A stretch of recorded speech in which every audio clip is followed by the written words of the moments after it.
Maybe you're an exceptionally kind person. You're empathetic, warm, and generous. You often put others first, even when it means putting your own needs aside. And let's be clear, that's not a weakness. That's part of your character. But let's ask a real question here. Despite all that kindness, why do you still feel like people don't respect you enough? This isn't just your experience. Studies show that in today's social dynamics, kind and sensitive individuals are often misunderstood. In psychology, this is referred to as the kindness backlash. In other words, when someone is consistently gentle, others may begin to confuse that with weakness. Especially in competitive cultures, people tend to associate dominance and volume with strength. As a result, those who are soft-spoken and understanding often become invisible in these systems. But this shouldn't discourage you, because the problem isn't being kind. It's being kind while still protecting your boundaries. And that balance is not just philosophical, it's neurologically possible. Research from Stanford University has shown that individuals with high self-awareness, meaning they can track and regulate their emotions, tend to have more balanced relationships and receive greater respect from others. Let's begin with something you might not even realize is undermining your sense of dignity. Excessive apologizing. At first glance, this can seem like pure kindness. You don't want to offend anyone. You try not to bother others. You immediately say, "I'm sorry," at the smallest sign of discomfort. And yes, this instinct often comes from a place of empathy. But the way it's perceived from the outside is an entirely different story. In psychology, this is known as self-worth erosion. When you don't protect your own value, others start to devalue you too. A study conducted at Harvard found that individuals who apologize frequently and unnecessarily are perceived as less confident, less competent, and less influential. It's not that apologizing is wrong, it's that when done excessively and without cause, it becomes a subtle form of self-sabotage. Because here's what people think, whether they realize it or not. If this person so easily disregards their own boundaries and emotions, why should I respect them? Even more concerning, constant apologizing can sometimes provoke the opposite reaction. People may start to see you as fragile. Gradually, they might even make a joke out of your sensitivity. That's the moment when the line between being kind and being dismissed begins to blur and eventually disappears. So here's what I want to say to you. If you haven't genuinely hurt someone, if you haven't caused harm, then the only person you need to answer to is your own conscience. Don't let every unnecessary apology chip away at your sense of dignity, okay? Because your emotions matter. Your presence matters. And the more you accept that truth, the more clearly others will see you. You engage in countless interactions throughout the day. People ask you questions, you respond. Sometimes you're called to explain something, and that's completely normal. But there's something critical to understand here. The number of words you use is often a reflection of how much confidence you feel. Imagine someone stops you on the street to ask for directions. You answer clearly, concisely, in 3 to 5 sentences. That's effective communication. But if you start giving a 40-sentence explanation to a simple question, something changes. Because on a subconscious level, the brain interprets long-winded explanations as a sign of persuasion. And persuasion often signals uncertainty. Psychological studies, especially in the field of social cognition, refer to this as the over-explaining effect. When you deeply believe what you're saying, you express it briefly and with clarity. But when you're not fully confident, you tend to over-justify to seek validation through excess detail. And here's the catch. People can feel this. Even if they don't consciously notice it, their brains are processing a message beneath the surface. If this person feels the need to explain so much, maybe they don't trust their own words. Maybe they're worried I won't take them seriously. This internal algorithm becomes even more pronounced in professional or academic settings. Those who speak concisely are associated with confidence and leadership. Those who speak too much, who overload the moment with unnecessary detail, are often viewed as insecure or inexperienced. Our brains form a simple equation: more words equals more anxiety. And this is why I encourage you to notice when you're over-explaining. Observe the impulse to justify everything. Ask yourself, what am I trying to protect here? Because sometimes the most powerful proof is silence. Don't forget to subscribe. And the person who can say more with fewer words, that's someone people trust. Sacrifice is one of the highest expressions of human nature. It's the foundation of empathy, connection, and deep relationships. But like every virtue, when it lacks boundaries, it can quietly turn into weakness, right? Many people argue that generosity should be unconditional. But when that generosity is extended to those who exploit or manipulate, it begins to erode your sense of self-worth. If you give indiscriminately to the kind and the cruel alike, even to those who've hurt you, people won't always interpret it as noble. Don't forget to subscribe. In fact, the perception often becomes this: if they're giving this much without being asked, then they probably have even more to give. And here's the painful truth. That sacrifice you pulled from the depths of your soul, the one that cost you energy, emotion, maybe even pain, can be seen by others as just another habit, something ordinary, because the human mind tends to devalue what it doesn't have to work for. In psychology, this is explained through the principle of reciprocity. People struggle to value what they haven't earned. So if you're constantly giving without boundaries, without being asked, even when it costs you, you may unintentionally be teaching others that it's okay to use you. That's why I want to remind you of this. Sacrifice is sacred, but only when it's given to someone who deserves it. If you're showing kindness to someone who's using you, you're not empowering yourself. You're empowering their dysfunction. And eventually, you'll begin to sacrifice your own self-respect. Sacrifice is a gift from the heart, but that gift should never be handed over to careless hands.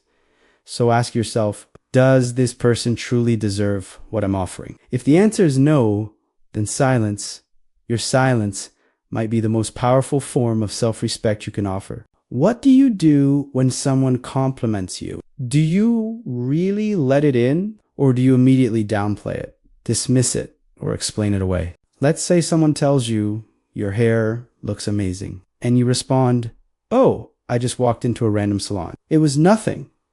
Or someone says, "That outfit looks great on you," and you reply, "I picked it up at a street market for $10. In the moment, this might sound like humility, but to the outside world, it often registers as a signal of low self-worth. Neuroscientifically, when a person receives praise, the brain's reward system activates. This strengthens social bonds and boosts three key neurochemicals: dopamine, serotonin, and oxytocin. Dopamine is the fuel behind motivation. It surges when you feel recognized or appreciated. It's the internal spark that pushes you forward and reinforces your sense of agency. So when someone compliments you and you let it in, that dopamine release affirms your value at a neurochemical level. Serotonin is the hormone of emotional stability and confidence. It rises when you feel balanced and secure, but when you're constantly seeking approval, relying on others for validation, or responding defensively to every criticism, your serotonin levels begin to drop. This makes you more emotionally fragile, and people begin to perceive you as uncertain or insecure. Oxytocin is the neurochemical of connection. It's released through touch, trust, and emotional closeness. It rises when you support someone or feel genuinely supported in return. But when you're always explaining yourself, or when you constantly diminish your own value, oxytocin doesn't get activated, leading to feelings of emotional disconnection and social isolation. In short, when someone compliments you and you accept it, your brain forms stronger social bonds. But if you dismiss it every time, your brain doesn't allow those bonds to form, and the social brain of others quietly records, "This person doesn't even believe in what they're saying. Maybe they're not actually that good." Social psychologists refer to this as the backfire effect of false humility. Every time you explain away your strengths, you chip away at your credibility. Eventually, people may not just respect you less, they may assume that your success is a fluke. Not because it is, but because that's how their cognitive schema works. And here's something I want you to remember. Accepting a compliment isn't arrogance. It's balanced confidence. A confident person says, "Thank you. That means a lot." That's it. No more, no less. Not defensive, not self-congratulatory, okay? Just accepting. So here's a small but powerful challenge. The next time someone praises you, pause, smile, and simply say, "Thank you," because you deserve it.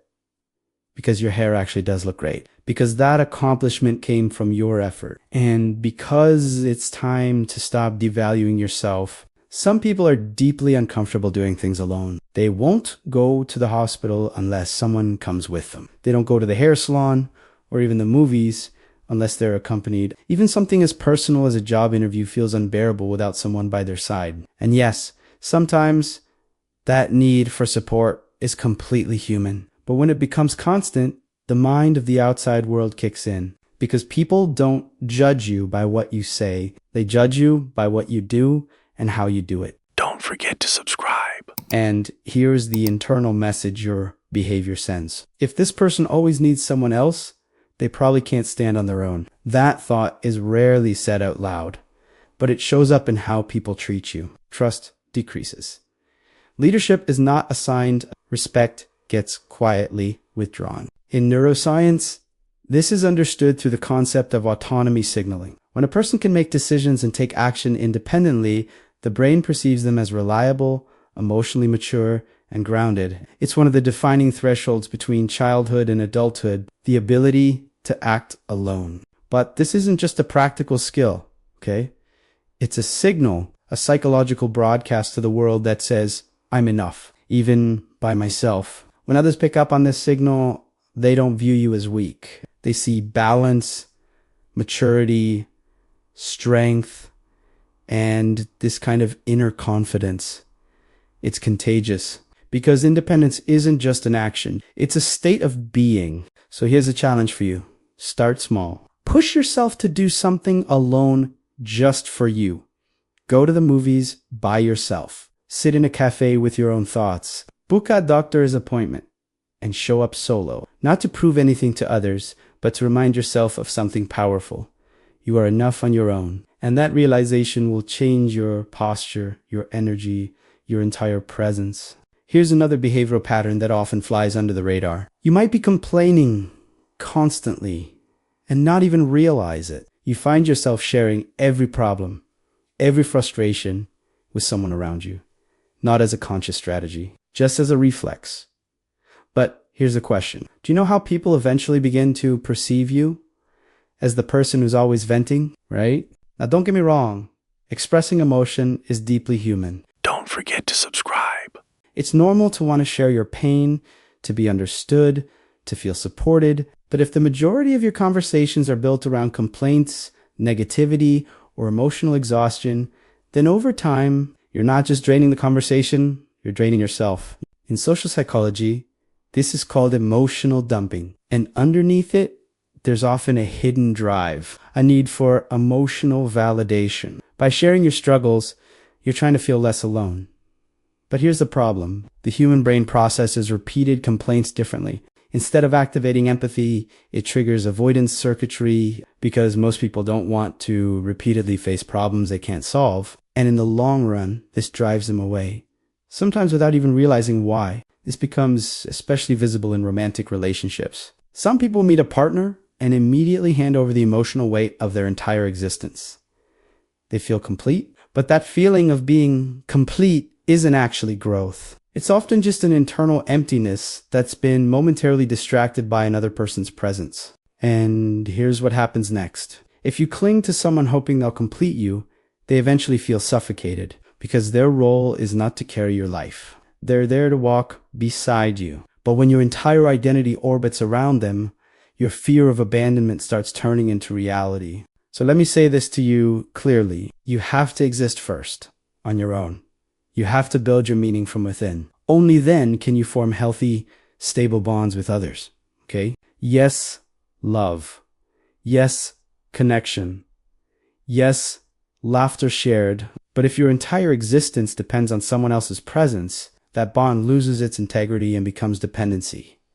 And people instinctively step away from dependency because emotional dependency isn't a sign of love. It's a sign of emotional disconnection from yourself. So rebuild your foundation.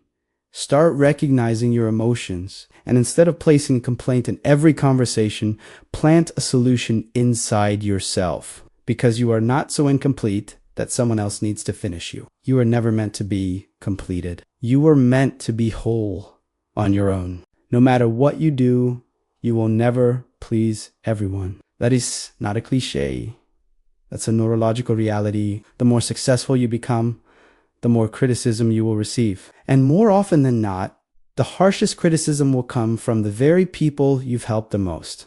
So why does this hit you so hard? Because deep down, you might believe, if I'm good enough, kind enough, generous enough, people won't criticize me. But the world doesn't work that way. Criticism often has less to do with you and more to do with the emotional patterns of the person delivering it. And when you respond to every critique, trying to explain yourself, justify your actions, or defend your value, you don't earn more respect. You become reactive. In psychology, this is called a reactive defense mechanism. The brain perceives every comment as a threat, and the body responds automatically. But here's the paradox. People who constantly explain and defend themselves are perceived as less confident, less mature, and less grounded. Because sometimes silence is the highest form of inner control. And here's the truth. Not everyone is in your lane. If you keep replying to every comment, you lower yourself to the level of the person you're answering. And the brain records this instantly. If they're responding to everyone, then maybe they're not as elevated as I thought. Those who are truly respected know which critiques to address and which to ignore. Not out of arrogance, but out of discernment. And that discernment protects both your peace and your dignity. So here's my challenge for you.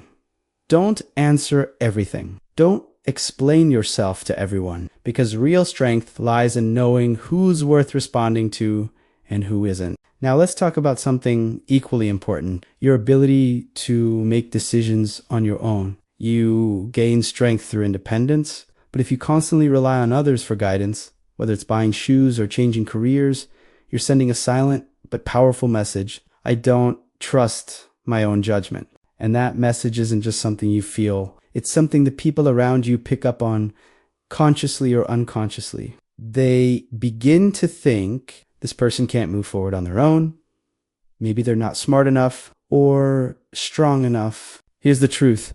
Seeking advice occasionally is normal. We're social beings. But when that becomes a pattern, when every decision depends on outside approval, your decision-making muscles weaken, and that leads to what psychologists call the perception of indecisiveness. Okay? A Stanford University study found that people who constantly defer to others when making decisions are seen as less trustworthy, less competent, and less leadership-oriented. Because decision-making isn't just about logic. It's a public signal of mental courage and inner confidence. So here's what I want to leave you with. Making your own decisions comes with risk. Yes, you might make mistakes. Yes, things may not go perfectly. But at least they're your mistakes. And taking responsibility for your own choices is one of the strongest signals of self-worth you can ever give to the world. There's nothing wrong with occasionally asking for input, but if you need someone else's voice to validate every step you take, then at some point, it's not others who doubt you. It's you. And here's a truth I don't want you to forget. If you're not the main character in your own life, you'll end up as a background character in someone else's. Thank you for listening, beautiful soul. The comment section is your space. Sometimes one sentence can shift someone's entire day. Share your thoughts with us. And if this conversation spoke to you, don't forget to like the video, subscribe to the channel, and turn on notifications so we can meet again in the next one.